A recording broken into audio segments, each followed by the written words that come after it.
We got to.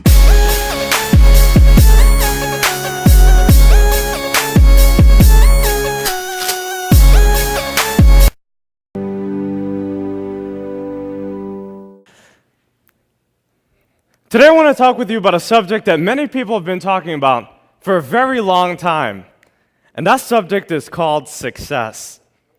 You see, success means different things to different people, and what success might mean to me is different than what it may mean to you.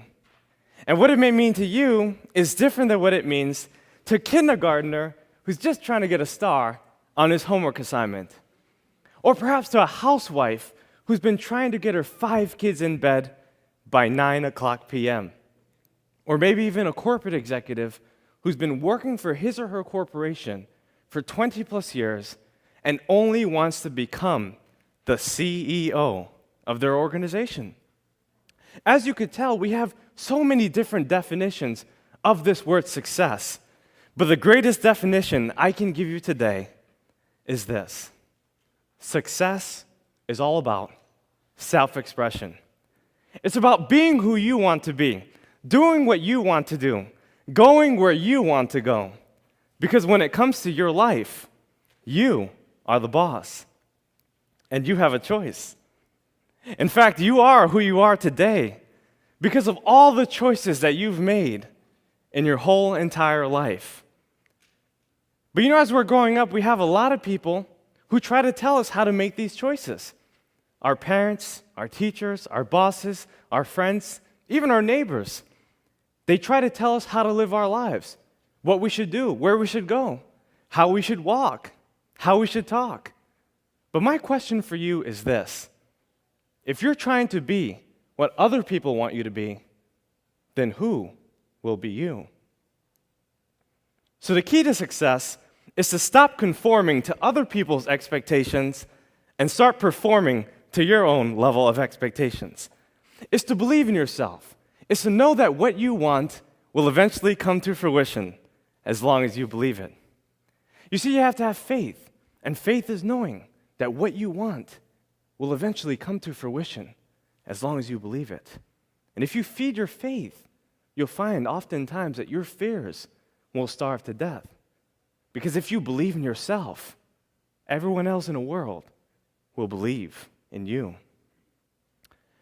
Fortunately, for a long time, I didn't quite believe in myself. Actually, I used to be the kind of person that mothers would often warn their daughters about. And fathers would tell their sons, if you keep doing what Daniel Alley's doing, you're going to end up where Daniel Alley's going. Now, they had some credence to what they were saying, because as you can imagine, your reputation really is your best advertisement. I really didn't have a good reputation, because I was living so far below my potential that I was actually living in my mother's basement. By the age of 21, I had worked over 40 different jobs. I got fired from more jobs than more people had. In high school, I graduated second to last. The last guy, well, he was in jail. I was on drugs for 8 years, and I was confused. I was broke, busted, and disgusted. And I knew that I wanted to change. The only problem was that I didn't know how. Can I see a show of hands if you've ever been in a situation where you wanted to change, but you just didn't know what to do? Well, we all have been there. And maybe we're there right now. Well, I discovered that there are only 3 ways that I can make change in my life. 3 ideas I wanted to share with you today that can absolutely revolutionize your life from today. I know these tips work because I've been able to do it myself. By the age of 24, I became a self-made millionaire. I've been able to write 3 books and travel to dozens of countries. I now reach millions of people with my work. I believe that these 3 key principles can change your life, no matter how you define success. Whether you want to live to age 100, or even have a dozen kids, or just have a little house in the mountaintop somewhere no one knows about. These 3 key principles will help you to realize the success in your life. The first one is to read more books. All the books in the world can help us to solve all the problems in the world. But the truth is that we don't have to read all the books in the world because we don't have all the problems in the world. But we do have to read the books that help us to solve our problems. So for instance, if you wanted to learn about money, you better be reading books that talk about money. Or if you wanted to learn how to manage your relationships or to become a better communicator, there's a lot of books on that. What I'm saying basically is that our libraries are paved with gold, and library cards are free. You see, books are the tools that release the heavens of your mind, and leaders are readers. You see, if you want to succeed, you have to read. Most people in the world read about one book every single year.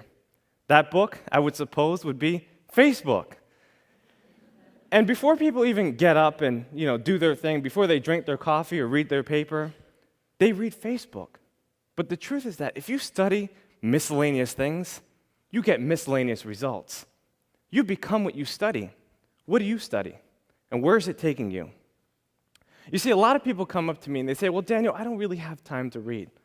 I have kids, I have work, I'm a student, I already have so many textbooks, I'm doing so many things, I'm too busy. But if you don't have 10 minutes a day, you're basically saying you don't have a life. We all have time to read. We all have time to pick up a good book and read for ourselves so that we can learn. Look, if you read 10 minutes a day for 30 straight days, that's one book a month. One book a month in 12 months is 12 books a year. You can do in 1 year what most people do in 5 years. Talk about not having time. We all have time to read. Remember, readers are leaders, and the only way you can succeed is if you read. My second suggestion is about getting around the best individuals you can. You see, we're the sum total of the 5 people in which we surround ourselves with the most. We earn the same income. We go the same places. We do the same things. We think the same thoughts. And if you were to look at your 5 closest friends, you've got to ask yourself this one question. Who are my leaders, and where are they taking me? In other words, are my leaders taking me to the place that I would most likely want to be? You see, if the answer is no, then you need new leaders. You need people who are inspiring, people that can help you, lift you up to the goals that transcend your own possibility and your thinking. You have to realize your goals, and you can only do that by getting around the right people. Now, many of us have what I like to call default friends. And default friends are basically people that we see around the neighborhood. People at the grocery store, the gym, the mall, at church, at work, everywhere we go. These are people that we naturally befriend as we start to gain their trust and acceptance. And what tends to happen is that if you're a highly ambitious person and you have really high goals, a lot of these people can't help you reach your goals. So you have to look outside. You have to search for people. I'll give you an example. I had a friend, his name was John, and he was actually a plumber. And his father and him had a pretty successful business, at least it seemed like it. So I asked John, I want to start a business. What exactly do you think I should do? John pulled me to the corner and he said, Daniel, I don't think you want to start a business.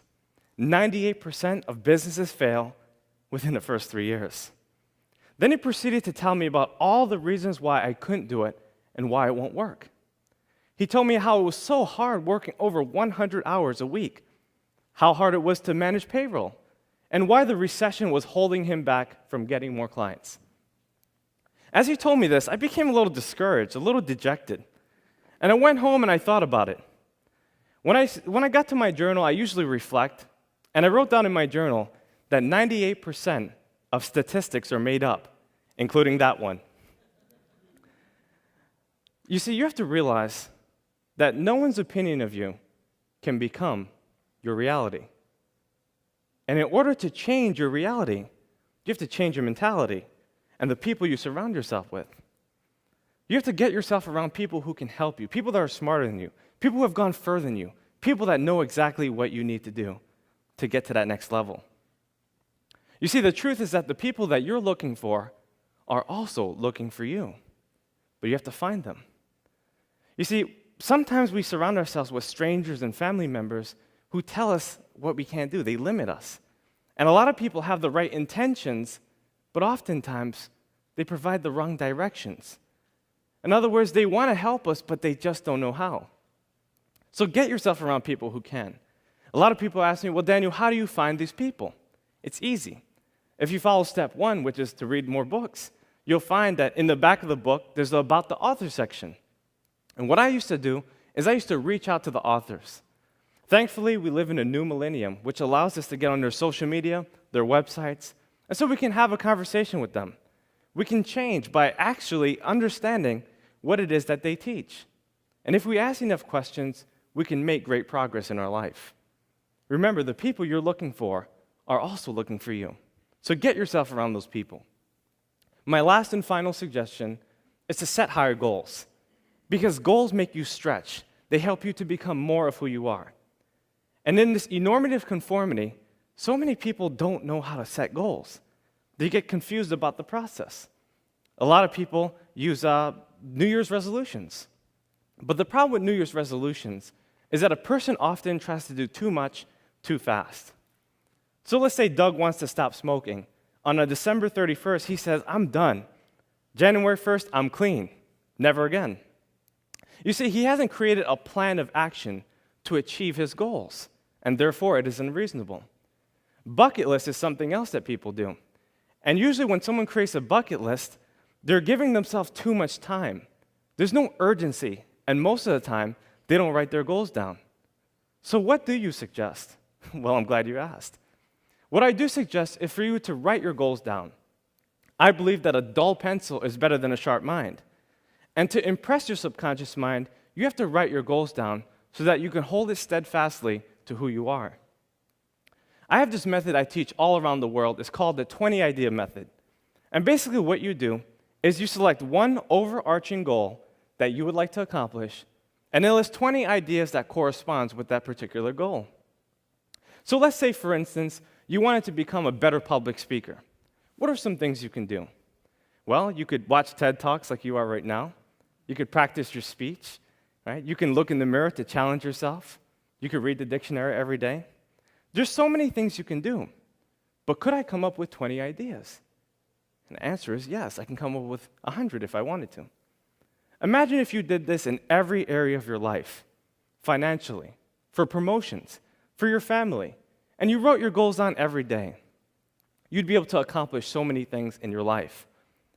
You see, we have everything we need in order to succeed, but we have to take the things that we have to get more of the things that we want. From the cars that we drive, to the clothes that we wear, to the food that we eat, and the people that we meet.